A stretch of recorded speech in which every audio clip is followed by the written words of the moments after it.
Հորիզոնի գլխավոր թողարկումն է, բարև ձեզ։ Երեք տեղի է ունեցել վարչապետ Նիկոլ Փաշինյանի հեռախոսազրույցը Ռուսաստանի նախագահ Վլադիմիր Պուտինի հետ։ Ռուսաստանի նախագահը շնորհավորել է Հայաստանի վարչապետին ծննդյան 50-րդ տարեդարձի առթիվ եւ իր բարեմաղթանքները հղել։ Հայաստանի վարչապետը Ռուսաստանի նախագահին շնորհակալություն է հայտնել զանգի եւ բարեմաղթանքների համար։ Հեռախոսազրույցի ընթացքում քննարկվել են նաեւ երկկողմ հարաբերությունների եւ տարածաշրջանային զարգացումներին վերաբերող հարցեր։ Վարչապետ Նիկոլ Փաշինյանը հեռախոսազրույց է ունեցել նաև Ռուսաստանի կառավարության ղեկավար Միխայիլ Միշուստինի հետ։ Ռուսաստանի կառավարության ղեկավարը ևս Հայաստանի վարչապետին շնորհավորել է ծննդյան 50-ամյակի առիթով եւ բարեմաղթանքներ փոխանցել, նշված է հաղորդագրության մեջ։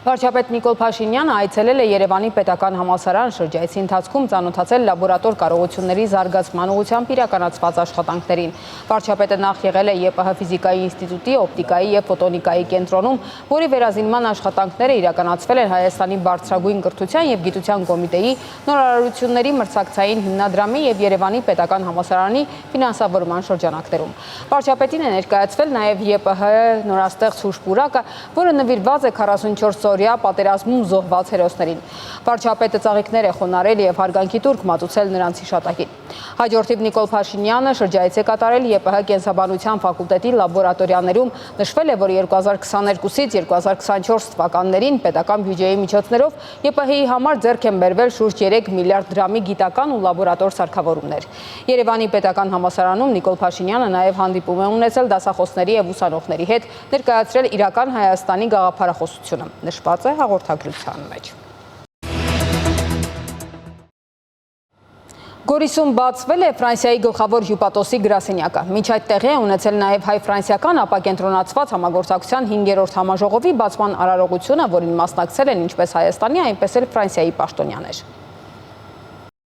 Հայ-ֆրանսիական ապակենտրոնացված համագործակցության առաջին համաժողովը 2006 թվականին է տեղի ունեցել Փարիզում։ Դրանից հետո նման համաժողովներ անցկացվել են նաև Հայաստանում։ Այս անգամ ընտրված վայրը պատահական չէ։ Ֆրանսիան այսուհետ Սյունիքում եւ հենց Գորիսում իր հյուպատոսի գրասենյակը կունենա։ Միջոցառման անցկացումը Սյունիքում Հայաստանի տարածքային կառավարման եւ ենթակառուցվածքների նախարարի խոսքով Հայաստանի համար ռազմավարական կարեւորություն ունի։ Դավիթ Խուդատյանն ընդգծում է, կանոնավոր եւ բարձրաստիճան երկխոսության շնորհիվ Հայաստանի եւ Ֆրանսիայի միջև ընդգրկուն օրակարգ է ձևավորվել, ինչպես քաղաքական, այնպես էլ տնտեսական ու պաշտպանական ոլորտներում։ Հայաստանի կառավարության առաջնահերթություններից է Սյունիքի դիմակայունության բարձրացումը, որը միտված է ինչպես անվտանգության, այնպես էլ տնտեսական, կրթական, առողջապահական եւ այլ կարողությունների զարգացմանն ու ամրապնդմանը։ Այս հարցում միջազգային մեր գործընկերների շարքում Ֆրանսիան ունի առանցքային դերակատարում, ինչի համար շնորհակալ եմ բոլորին։ Հայաստանը բարձր է գնահատում Ֆրանսիայի աջակցությունն իր ինքնիշխանությանը, տարածքային ամբողջականությանը եւ ժողովրդավարության հետագա ամրապնդմանը։ Այս մասին էլ Հայաստանի փոխարգործնախարարն է ընդգծում։ Վահան Կոստանյանի դիտարկմամբ այս համաժողովի անցկացումը Գորիսում բնական ու սպասելի զարգացում է, հաշվի առնելով Հայաստանի համար Սյունիքի ռազմավարական նշանակությունը։ Այս հստակ քաղաքական կամքին մասին է խոսում այսօր Գորիսում կայանալիք Ֆրանսիայի պատվավոր հյուպատոսի գրասենյակի պաշտոնական բացում։ Հուսով ենք, որի կատարում են մեր երկու կառավարությունների միջև ձեռք բերված պայմանավորվածության, մոտ ապագայում Սյունիքում կտեսնենք ֆրանսիական ընկերությունների ներգրավումը ռազմավարական նշանակության ենթակառուցվածքային նախագծի իրականացման գործում։ Պատմական բարեկամության վրա խարսխված մեր պետությունների միջև հարաբերությունները գտնվում են աննախադեպ բարձր մակարդակի վրա, նպատակ ունենալով նաև օժանդակել Հայաստանին հաղթահարելու տարածաշրջանային մարտահրավերները։ Հայաստանի Հանրապետությունը չնայած արկա բոլոր մարտահրավերներին վճռական ջանքեր է գործադրում տարածաշրջանում տևական խաղաղության հաստատման համար, հիմք ընդունելով տարածքային ամբողջականության, ինքնիշխանության եւ սահմանների անխախտելիության սկզբունքը, հայտարարում է Վահան Կոստանյանը, հիշեցնելով այս սկզբունքը փոխադարձաբար հարգելու հանձնառությունը կողմերը ստանձնել են Ալմաթայի հռչակագրով։ Սյունիքը կարող է դառնալ համագործակցության ռազմավարական հենակետ, որտեղ ենթակառուցվածքների, տրանսպորտի, էներգետիկ ոլորտներում համատեղ ծրագրեր կծառայեն ոչ միայն Հայաստանի, այլև ողջ տարածաշրջանի, ինչպես նաև ավելի լայն տարածաշրջանի շահերին։ Մեր նպատակն է ձևավորել խաղաղ եւ անվտանգ տարածաշրջան, որտեղ հակամարտությունների փոխարեն կգերակայի համագործակցությունը, փակ սահմանների փոխարեն դարպասները, եւ սպառնալիքի փոխարեն փոխադարձ հարգանքի վրա կզարգանան միջպետական հարաբերությունները։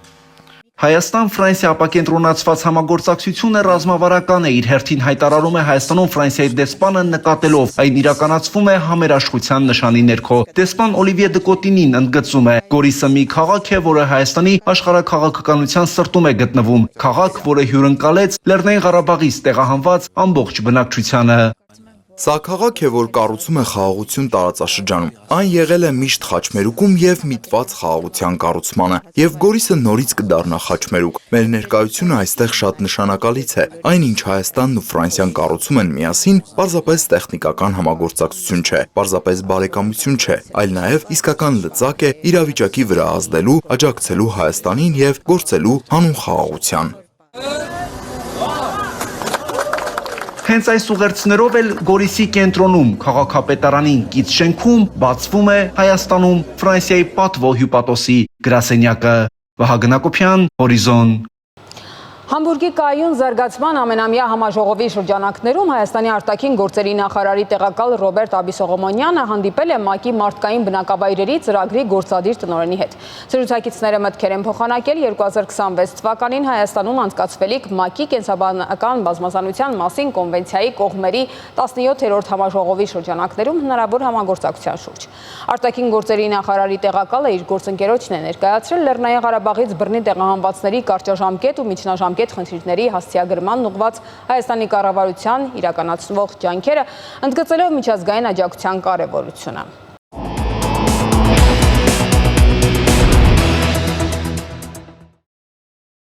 Թուրք բնապահպանները բողոքի ակցիա են կազմակերպել, պահանջելով իրենց երկրի իշխանություններից ջանքեր գործադրել Հայաստանի տարածքում գտնվող Մեծամորի ատոմակայանը փակելու եւ Հայաստանում նոր ատոմակայանի կառուցումը բացառելու համար։ Թեմային հետևել է Արտյոմ Երկանյանը, Արտյոմ, ովքեր են նախաձեռնողները։ Ուրեմն հունիսի 1-ին թուրքական 33 բնապահպանական եւ իրավապաշտպան կազմակերպություններ միացել են այս հայտարարությանը եւ այդ հայտարարությունը համատեղ տարածելու նպատակով հատուկ այդ կազմակերպությունների ղեկավարները ժամանել են Իգդիր հայ-թուրքական սահմանի մոտ եւ այդ վայրը ատոմակայանից ընդամենը 30 կիլոմետր հեռավորության վրա է, դա է պատճառը, որ սիմվոլիկ այդ վայրն են ընտրել։ Համատեղ հայտարարությունը ուղղել են Թուրքիայի եւ Հայաստանի կառավարություններին, մեջբերեմ մի հատված փակեք Մեծամորի ատոմակայանը, քանի դեռ Հայաստանում տեղի չի ունեցել այն, ինչ տեղի ունեցավ Չեռնոբիլում ու Ֆուկուսիմայում։ Հատկանշական է, չէ՞, որ Թուրքիայի կառավարությանն են դիմում պահանջելով փակել Հայաստանում գործող ատոմակայանը, թեև կարծես դա այլ երկրի իրավասության հարց է։ Այդ հայտարարությունում պնդում են, թե իբր թե Մեծամորի ատոմակայանի տեխնոլոգիան այժմ աշխարհում գործող ամենավտանգավոր տեխնոլոգիան է, թե իբրև թե Մեծամորի ատոմակայանը աղտոտում է շրջակա միջավայրը, այդ թվում նաև Իգդիրի նահանգում, ուր իրենց խոսքերով քաղցկեղի կտրուկ աճ է արձանագրվել վերջին տարիների ընթացքում։ Հետարքիր է, չէ՞, ինչի Հայաստանում չի արձանագրվում, Թուրքիայում է արձանագրվում։ Սա իսկապես հասարակական նախաձեռնություն է, թե այդուհանդերձ պետության ստվերը կա այստեղ։ Ու ակնհայտ է, որ պետությունը այս միջոցառումը անցկացնելու մեջ նույնպես դեր է ունեցել, ահռելի ռեսուրսներ են ծախսվել, մարդկային ռեսուրսներ, տրանսպորտ, հյուրանոց եւ այլն, եւ սա ակնհայտ է, որ հասարակական կամ անհատների նախաձեռնություն չի, եւ այստեղ նաեւ երևում է Բաքվի ստվերը։ Իգդիրում շատ ակտիվ է Թադև կոչվող կազմակերպությունը, թուրք-ադրբեջանական բարեկամական այդ ընկերությունների միավորում, եւ նաեւ Իգդիրի ադրբեջանական տուն կազմակերպությունը, որը սովորաբար նման ակցիաներին ամենաակտիվ մասնակցությունն է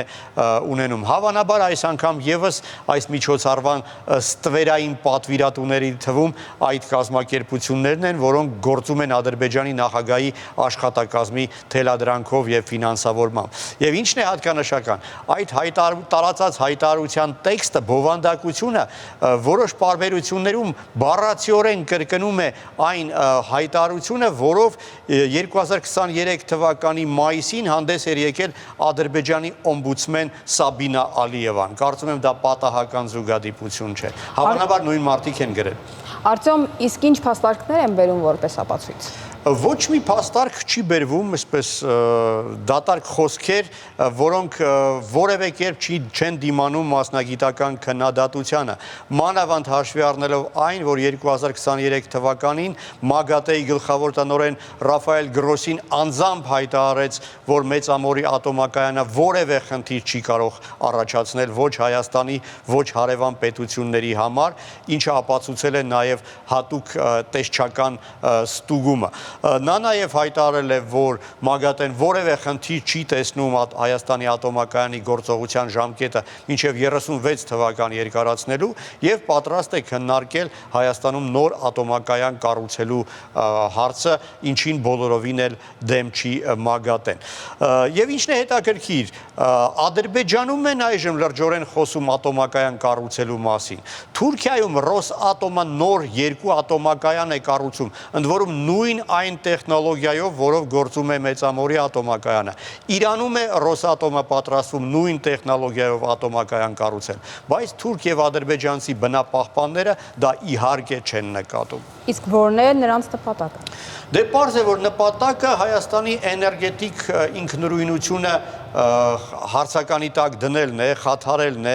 խանգարել Հայաստանում նոր ատոմակայանի կառուցմանը, որպեսզի Հայաստանը էլեկտրաէներգիա արտահանող երկրից դառնա էլեկտրաէներգիա ներմուծող երկիր եւ կախման մեջ հայտնվի հարևան պետություններից։ Բայց դրա համար լուրջ ռեսուրսներ ադրբեջանցիները եւ թուրքերը չունեն։ Հաճախ իրենք այսպես հիշատակում են այսպես կոչված ESPO-ի կոնվենցիան, որի համաձայն պետությունը, որը ուզում է ատոմակայան ունենալ, պարտավոր է հաշվի առնել հարևանների կարծիքը, բայց իրականում այս կոնվենցիան իրենց ոչինչ չի տալիս, քանի որ պարտավորեցնում է ընդամենը տեղեկացնել հարևաններին հնարավոր էկոլոգիական ռիսկերի մասին, ոչ ավելին։ Իսկ ինչպես ասացի, արդեն ՄԱԳԱՏԷ-ն որևէ ռիսկ չի նկատում։ Շնորհակալություն, Արցախ։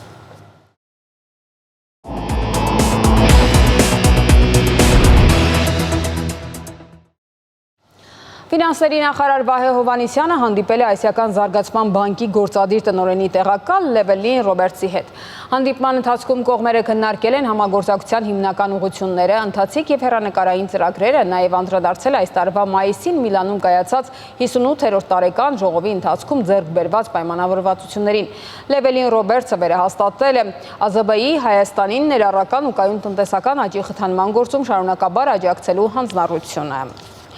Վարչապետ Նիկոլ Փաշինյանն շնորհավորական ուղերձ է եղել Իտալիայի նախարարների խորհրդի նախագահ Ջորջա Մելոնիին ազգային տոնի հանրապետության օրվա առիթով։ Կարևորում ենք Իտալիայի հետ փոխգործակցությունը թե երկկողմ, թե բազմակողմ հարթակներում, ներառյալ համագործակցությունը Հայաստան-Եվրամիություն գործընկերության շրջանակում։ Վստահ եմ, որ համատեղ ջանքերով կշարունակենք նոր ձեռքբերումներ արձանագրել որակական նոր մակարդակի բարձրացնելով Հայաստանի եւ Իտալիայի միջև համագործակցությունը։ Լիահույս եմ, որ շուտով հնարավորություն կունենանք հանդիպելու եւ առավել մանրամասն քննարկելու փոխադարձ հետաքրքրություն ներկայացնող հարցերը, ասվում է ուղերձում։ Միջազգային լուրերը ներկայացնում ենք տեսաշարով։ Վրաստանում 3 ուժի մեջ է մտել օտարերկրյա գործակալների մասին օրենքը, որն ավելի քան 20% արտասահմանյան ֆինանսավորում ունեցող վրացական հասարակական կազմակերպություններից եւ լրատվամիջոցներից պահանջում է գրանցվել որպես արտաքին ուժերի շահերը ներկայացնող կազմակերպություններ։ Օրենքը նախատեսում է պարտադիր հաշվետվություն եւ մինչեւ 5 տարվա ազատազրկում է սահմանում պահանջները չկատարողների համար։ Եվրամիությունը հերթական անգամ դատապարտել է այդ օրենքը։ Ստամբուլի Չիրագան պալատում տեղի ունեցել Ռուսաստանի եւ Ուկրաինայի պատվիրակությունների միջև հերթական բանակցությունները։ Հանդիպմանը ռուսական պատվիրակությունը մանրամասն ներկայացրել է իր դիրքորոշումը ուկրաինական կարգավորման վերաբերյալ։ Այս մասին մինչ հանդիպումը հայտարարել է ռուսական պատվիրակության ղեկավար Վլադիմիր Մեդինսկին։ Ռուսական պատվիրակության կազմը մնացել է անփոփոխ։ Իր հերթին նախագահ Զելինսկին հայտնել էր, որ Ստամբուլում կայանալիք բանակցություններին ուկրաինական պատվիրակությունը դարձյալ կգլխավորի պաշտպանության նախարար Ռոստեմ Ումերովը, սակայն պատվիրակության կազմում կլինեն 3 նոր անդամներ։ 3 ուկրաինական անօդաչու թռչող սարքերը հարվածել են Ռուսաստանի մի քանի ռազմական օդանավակայանների։ Սա Ռուսաստանի 3 տարի առաջ սկսված պատերազմից ի վեր ամենամեծ նմանատիպ հարձակումն է, որի հետևանքով վնասվել է ավելի քան 40 ռուսական ինքնաթիռ։ Կիևի ռեժիմը FPV տիպի անօդաչու թռչող սարքերի միջոցով ահաբեկչական հարձակում է իրականացրել Մուրմանսկի, Իրկուտսկի, Իվանովոյի, Ռյազանի եւ Ամուրի մարզերի ռազմական օդանավականների վրա, հայտարարել է Ռուսաստանի պաշտպանության նախարարությունը։ Ռուսական իշխանությունները դեռ չեն մեկնաբանել պատճառված վնասը, սակայն հաստատել են անօդաչու սարքերի հարվածները երկու մարզերի վրա, որտեղ տեղակայված են ռազմական օդանավականներ։ Ըստ ուկրաինական լրատվամիջոցների ընդհանուր վնասը գնահատվում է ավելի քան $2 միլիարդ։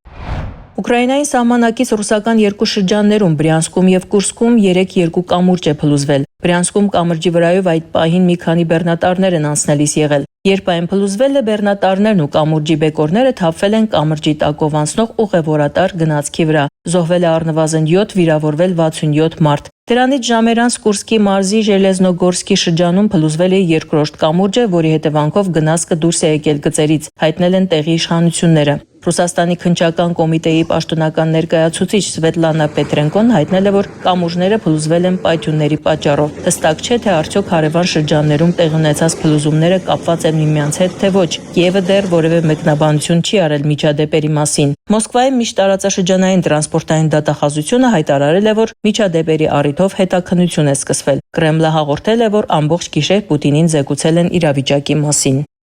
ԱՄՆ պետքարտուղար Մարկո Ռուբիոն եւ Ռուսաստանի Դաշնության արտգործնախարար Սերգեյ Լավրովը 3 հեռախոսազրույց են ունեցել։ Ռուսական գերատեսչության հաղորդմամբ քաղաքական գործիչները փոխանակել են հստակ դիրքորոշումներ ուկրաինական ճգնաժամի քաղաքական կարգավորման վերաբերյալ տարբեր նախաձեռնությունների, այդ թվում Ստամբուլում ռուս-ուկրաինական ուղիղ բանակցությունների վերսկսման պլանների վերաբերյալ։ Բացի այդ, Ռուբիոն ցավակցություն է հայտնել Բրյանսկի եւ Կուրսկի շրջաններում երկաթուղային ենթակառուցվածքների ռմբակոծության հետևանքով քաղաքացիական զոհերի կապակցությամբ, ասվում է Ռուսաստանի Դաշնության արտգործնախարարության հայտարարության մեջ։ Լեհաստանի նախագահական ընտրությունների երկրորդ փուլում պահպանողական եւ եվրոսկեպտիկ Կարոլ Նովրոսկին հաղթել է իշխող կոալիցիայի թեկնածու լիբերալ Ռաֆալ Տրզասկովսկուն։ Ընտրական հանձնաժողովի տվյալներով Նավրոցկին ստացել է ձայների 50.9%, իսկ Տրզասկովսկին 49.11%։ Քաղաքական վերլուծաբանները կանխատեսում են, որ Նավրոցկիի հաղթանակը կհանգեցնի Լեհաստանի հարաբերությունների լարվածության աճին Եվրամիության եւ Ուկրաինայի հետ։ Ֆրանսիական ոստիկանությունը կիրակի գիշերը Փարիզում բերման է ենթարկել մոտ 490 մարդու, այն բանից հետո, երբ Չեմպիոնների լիգայի եզրափակիչում Պարժի հաղթանակի տոնակատարությունները վերածվել են բռնության։ Իրավապահ մարմինների տվյալներով 2 մարդ մահացել է։ Շաբաթ օրը Պարի Սեն-Ժերմենը Մյունխենում կայացած խաղում 5-0 հաշվով հաղթել է Միլանի Ինտերին եւ պատմության մեջ առաջին անգամ նվաճել եվրոպական ակումբային ֆուտբոլի ամենահեղինակավոր գավաթը։ Հանդիպումը դիտելու եւ այնուհետեւ հաղթանակը տոնելու համար մոտ 50,000 երկրպագուներ հավաքվել են Ելիսեյան դաշտում, Փարիզի կենտրոնում եւ Parc des Princes մարզադաշտի մոտ։ Որոշ երկրպագուներ սկսել են հրավառություն, այրել մեքենաները եւ վանդալիզմի ենթարկել կանգառները։ Սկսվել են բախումներ ոստիկանության հետ։ Դրանք տեղի են ունեցել ոչ միայն Փարիզում, այլև երկրի այլ քաղաքներում։ Ալլա Ղալաչյան, Հորիզոն։ Ավարտվեց Հորիզոնի այս թողարկումը, կարճատև դադար, որից հետո մենք վերադառնանք այլ տեղեկատվությամբ։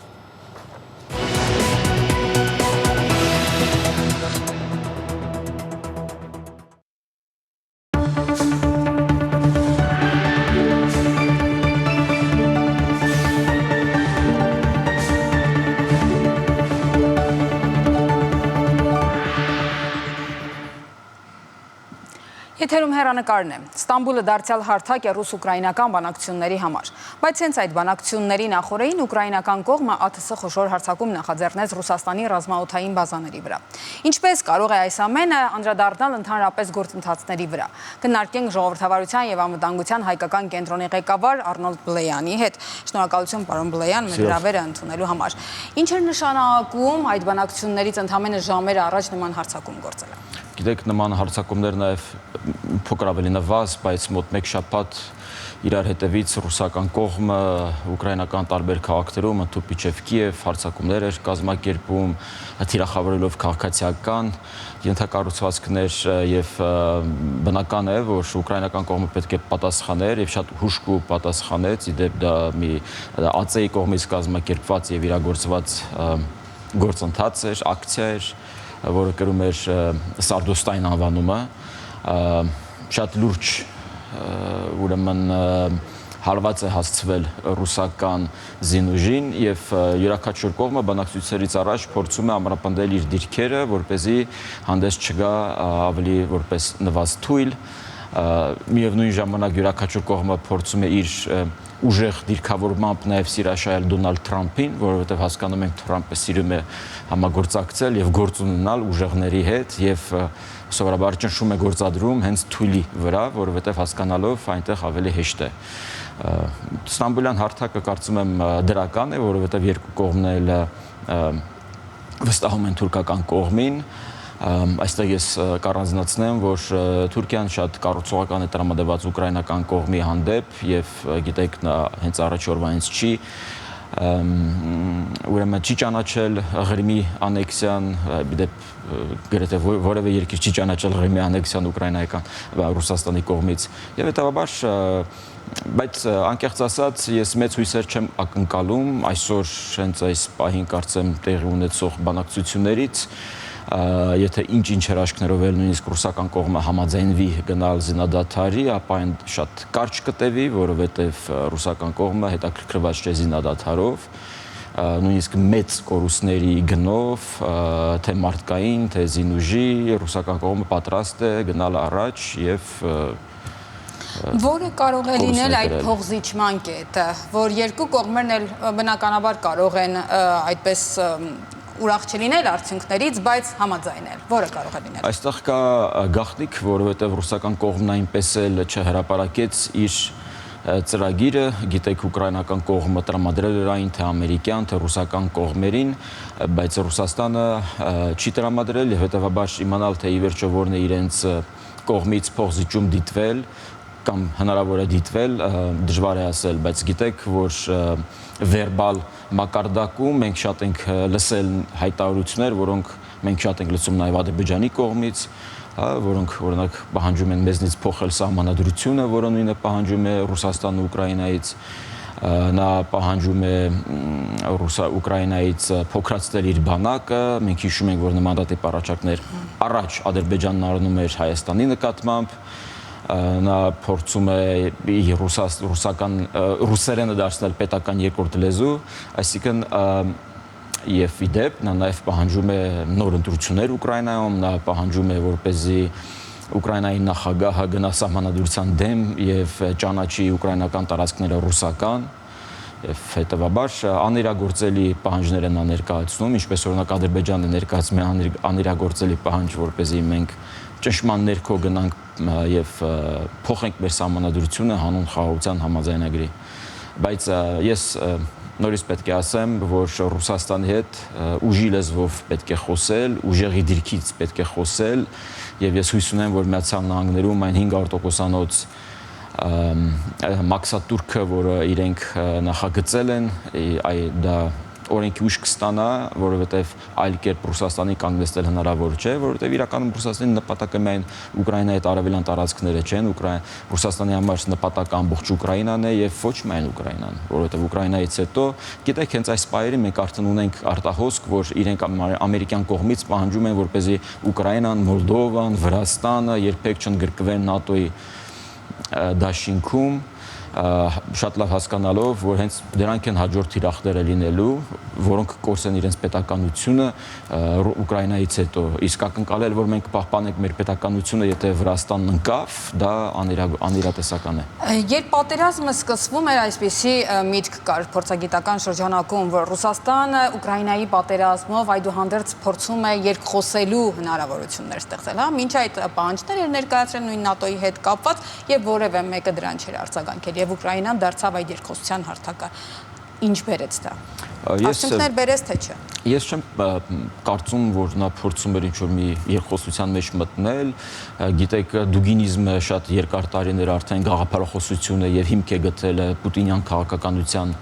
հիմքում եւ դրա մեջ մտնում է հետխորհրդային տարածքների, հնարավորինս շատ հետխորհրդային տարածքների վերականգնումը եւ բերումը ռուսական ուրեմն տիրապետության տակ, բոլորովին վերջերս Ռուսաստանի Դաշնության նախագահի խորհրդականը խոսում էր, որ խորհրդային պետությունների դուրս գալը, դե յուրե դուրս գալը խորհրդային միությունից անիրավաչափ էր եւ հետեւաբար նույնիսկ այն ինչ տեղի ունենում Ուկրաինայում, դա ոչ թե միջազգային հարց է, այլ Ռուսաստանի ներքին հարց է։ Այսինքն Ռուսաստանը չի ճանաչում այս անկախ 15 պետությունների ձևավորված 15 պետությունների, այդ թվում Հայաստանի պետություն ունենալու իրավունքը, այդ քաղաքացիների ինքնուրույն որոշում կայացնելու իրավունքը։ Հիմա վերադառնալով Հայաստանին, անցյալ շաբաթ այստեղ էր Սերգեյ Լավրովը, մենք պատրաստվում ենք ընդունել նաև Մատվիենկոին, այսինքն ռուս պաշտոնյաները որոշակի դադարից հետո Հայաստան են այցելում։ Սա ինչպես եք դուք գնահատում։ Ես կարծում եմ, որ իշխանության որդեգրած բալանսավորման եւ բալանսավորված քաղաքականությունը ոչ միտեղ չի տանի, որովհետեւ Ռուսաստանի հետ դու չես կարող որևէ բան բալանսավորել կամ բալանսավորված պահել։ Ռուսաստանը չի ճանաչում թարպես սուվերեն հարաբերություններ, եթե կա մի երկրի օրինակ, որ մենք կարող ենք ասել, որ այդ ժողովրդավարական է եւ մեր երկրի չափերի է եւ իրեն կարողանում են շատ լավ լեզու գտնել Ռուսաստանի հետ եւ իրավահավասար հարաբերություններ ունենալ, ապա խնդրեմ, չկա նման երկիր, կամ իր վասալն ես, կամ իր կամակատարը, կամ իր հակառակորդն ես, իմ թշնամին։ Եվ այն երկրները, որոնք կարողացան ժամանակին դուրս պրծնել ռուսական տիրապետությունից, այսօր շատ ավելի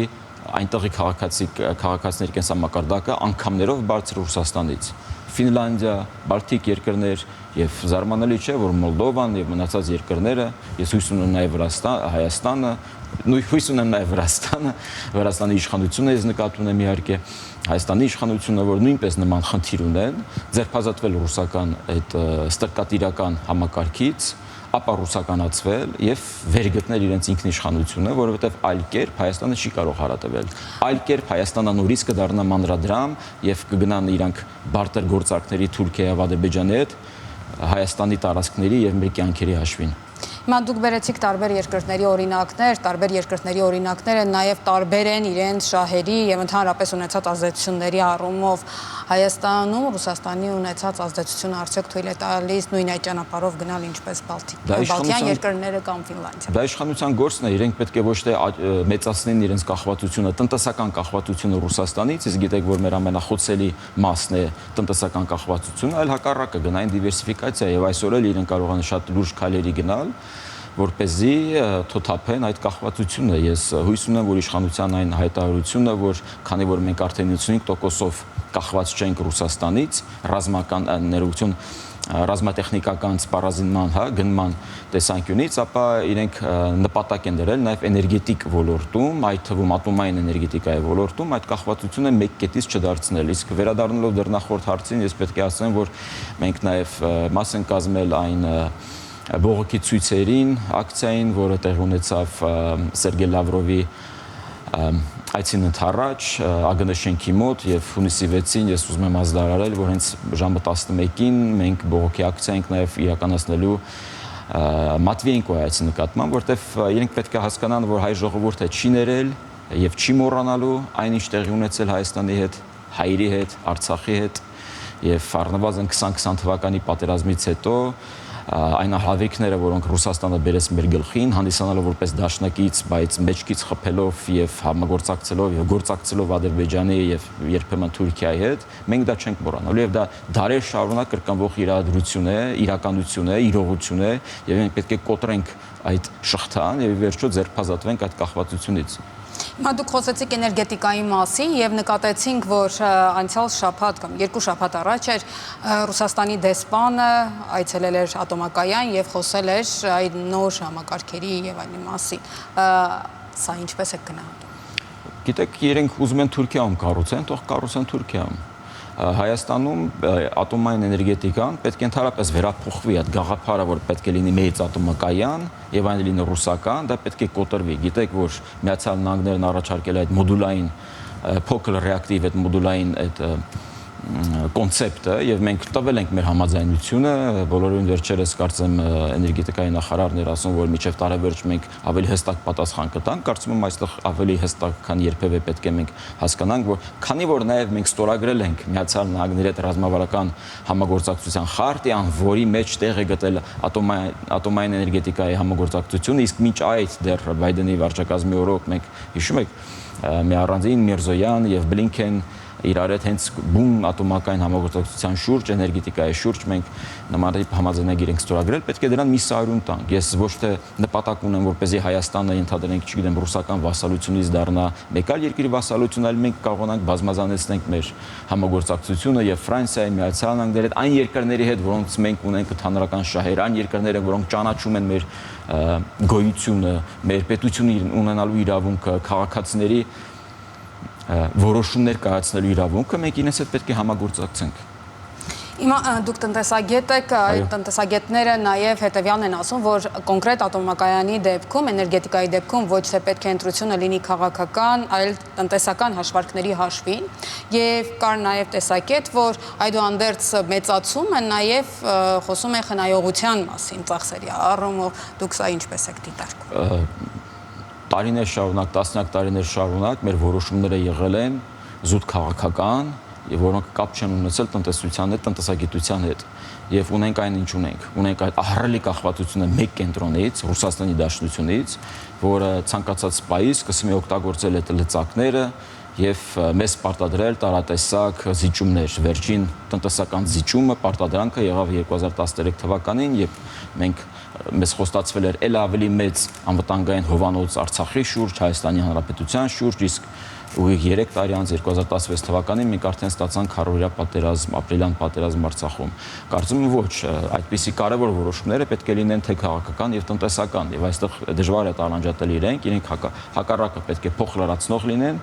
եւ դա բխում է եւ տրամաբանությունը նույնիսկ հուշում է, չլինելով քաղաքագետ կամ տնտեսագետ, կարելի է կռահել եւ հասկանալ, որ հնարավոր չէ Ռուսաստանի հետ եւս մեկ կախվածության մեջ մտնել, որովհետեւ ինչ որ մի պահի պետք է ասել բավ է, հերիք է, ել չեն կարող մտնել այդպիսի կախվածության մեջ։ Ի վերջո միայն Ռուսաստանը չէ, մեզ Ֆրանսիայից են առաջարկ արել, մեզ Հարավային Կորեայից են առաջարկ արել, Կանադայից ունենք առաջարկ։ Խնդրեմ, չեք ուզում Միացյալ Նահանգների հետ համագործակցեք որևէ այլ կենտրոնի հետ, բայց կախվածությունը թոթափեք։ Իսկ Միացյալ Նահանգները առաջարկած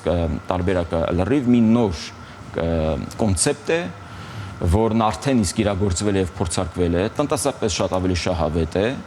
եւ քաղաքականապես իհարկե շատ կարեւոր է, որպեսզի Միացյալ Նահանգների հետ այսպիսի կարեւոր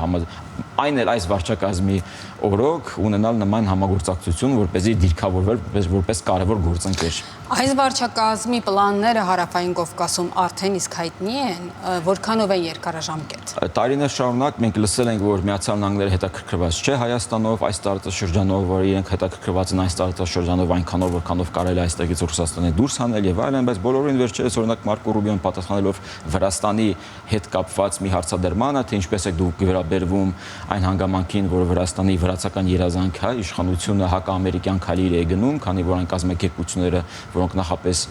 պլանավորել էին համատեղ տնօրինման հանձնել Միացյալ Նահանգների հետ, վրացական իշխանությունը հանձնում է Չինաստանին եւ Մարկո Ռուբիոյի պատասխանը շատ կարեւոր էր եւ ցուցիչ էր։ Նա ասաց, որ երկիր մոլորակ է այն տարածաշրջանում, որտեղ այնքան մեծ կարևորություն ունի Միացյալ Նահանգների համար եւ Միացյալ Նահանգների տնտեսության շահերի համար, մենք շատ լուրջ հետևում ենք եւ իհարկե շատ լուրջ հետևանքներ կլինեն եւ մենք պետք է վերաիմաստավորենք մեր հարաբերությունները, մեր համագործակցությունը Վրաստանի հետ եւ այստեղ շատ կարեւոր մասը հենց այն է, որ Միացյալ Նահանգների համար այս տարածաշրջանը շատ կարեւոր է։ Դրա մասին խոսում էր արդեն նախկին վարչակազմից Ջոյմս Օբրայենը, երբ խոսում էր Միջին Միջանցքից, եւ այս ամենի համար ընդհանրապես պետք է խաղաղության համաձայնագիր Ադրբեջանի հետ, որպեսզի դա նաեւ այդ տնտեսական համագործակցությունը, լոգիստիկ, տրանսպորտային, էներգակիրների փոխադրումը միջինասիական պետություններից Ադրբեջանով, Հայաստանով նաեւ երաշխիք կհանդիսանան, որպեսզի Ադրբեջանը ցանկություն չունենա Հայաստանի վրա հանդեպ ռազմական ագրեսիա իրագործել։ Հիմա այդ նկատի ունենալով Միացյալ Նահանգները հնարավոր է, որ վերցնի նախաձեռնությունը օրինակ խաղաղության պայմանագիր ստորագրելու։ Դոնալդ Թրամփը կներեք տառապում է, որպեսզի հաղթանակներ ունենա խաղաղության գործում եւ խոսել են իրենք դրա մասին իր հանձնակատարը Ուիտկոֆը խոսել է Հայաստան-Ադրբեջան հարաբերությունների մասին, խոսել է, որ Դոնալդ Թրամփը հետաքրքրված է, որպեսզի բոլորին վերջերս Դոնալդ Թրամփի նամակում ուղղված Ադրբեջանի նախագահին խոսվում էր հայ-ադրբեջանական հարաբերությունների կարգավորման անհրաժեշտությունից, տնտեսական համագործակցությունից։ Մենք սպասում ենք, որ իրենք ավելի կներգրավեն եւ այստեղ կարեւոր է, որպեսզի Հայաստանը լինի հնարավորինս ուժեղ եւ հնարավորինս ինքնուրույն եւ տնտեսապես հետաքրքիր, որ เป զի այդ հնարավոր մեծ գործարքը չլինի Հայաստանի Հանրապետության շահերին, այլ հակառակը, բխեն Հայաստանի Հանրապետության շահերից։ Գիտեք, Ադրբեջանը չգինում խաղաղության համաձայնագրի ստորագրմանը հենց այն պատրվակով, նաև այն պատճառաբանությամբ, որ Հայաստանն ավելի ձեռնտու է դա, քան Ադրբեջանին։ Հետևաբար մի այնպիսի գործարք, ինչպես Դոնալդ Թրամփն է սիրում ասել, պետք է առաջադրվի, որ เป զի Ադրբեջանը հասկանա, որ Հայաստանի հետ խաղաղության համաձայնագրի ստորագրումն արդեն ավելի ձեռնտու է, քան ռազմական ագրեսիա իրականացնելը կամ այս լարված անորոշ իրավիճակ պահպանելը։ Շնորհակալություն, պարոն Բլեյան, ես հիշեցնեմ իմ զրուցակիցը Արնոլդ Բլեյանն էր։